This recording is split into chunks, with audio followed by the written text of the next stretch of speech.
Hello freaks and freaks lovers. Yeah. Så vanligt om det kommer till Freak Magnets sambandscentral. Och jag tänker spela lite musik för er. Och även den här gången så finns det ett samband mellan de låtarna jag spelar. Får se om ni känner igen dem idag. Så medan ni får lyssna på det här roliga. Vad får jag? Ja, vad får jag?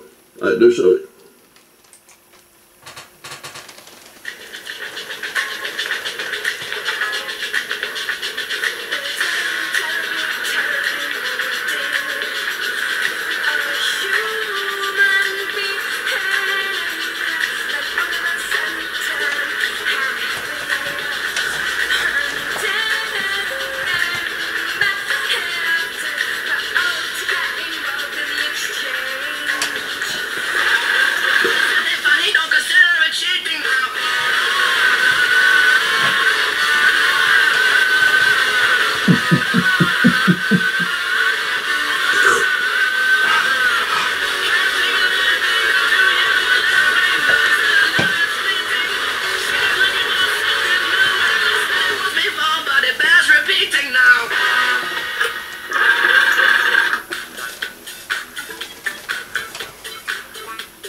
Ja, det var 3 låtar den här gången, 3 samband. Jag var inte ett samband till 3 låtar.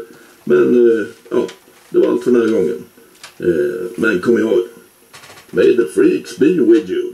Och adjö.